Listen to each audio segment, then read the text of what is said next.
Hi, my name is Meg and I'm here to tell you about two newer additions to aquatics. Together, we will dive into synchronized swimming and water polo. Synchronized swimming is one of the newer sports in the Olympics. It is when one or more people perform a routine in a pool. The trick to synchronized swimming is that you have to do it in sync, or in other words, at the same time and in the same way as everyone else in the group. People only started competing in synchronized swimming during the 1930s, but this wasn't even in the Olympics. The first Olympic synchronized swimming competition was in Los Angeles in 1984. That's only about 30 years ago. But more about the sport. It actually just started out for guys, but eventually was mostly performed by women. It even had the nickname water ballet because of how graceful the swimmers looked in the pool. The rules state that in order to compete in synchronized swimming at the Olympics, you must be a female that is at least 15 years of age. But don't worry, boys. Most countries allow guys to compete on a national level. A lot of people say that the sport looks easy. It really does take a lot of strength and flexibility to do what swimmers call figures, or even longer performances called routines. Figures and routines are made up of specific moves you do in the water. Some of the cool names of these moves include back layouts, deck work, egg beaters, and sculls. In the Olympics, teams or duets do two different routines. The first is the technical routine. In this one, you are told which figures to do and in what order. You don't get to choose music or make any decisions. This is where the judges get to see what you can really do. It's also the best way to see if you can follow orders and do the complicated moves. The second routine is a bit more fun. This is the free routine. For this one, you are judged more on artistic ability. You get to choose which figures to do and are graded on uniqueness, music choice, choreography, and overall performance. They both count for half of your score.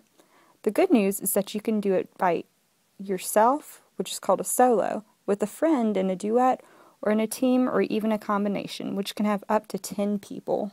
Wow. The events in synchronized swimming have changed a lot since 1984. Solos have been included multiple times, but have been taken out of the Olympics for the past couple of games. This year, you can only perform in a duet or a team. This sport's a little bit more for the boys. In general, water polo's history has kind of been the opposite of synchronized swimming's. Synchronized swimming is one of the two events that have been for women only. Until the 2000 Olympics in Sydney, only men competed in water polo. This is probably due to the violent nature of the sport. You'll see why when you learn the rules of the game.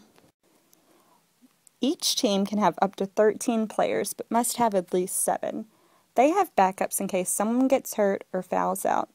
The main objective is for each team to score points by getting the ball in the other team's goal. One player from each team will wear a special red swim cap, which means that they are the goalkeeper and try to keep the other team from scoring. Teams play for 4 8-minute periods.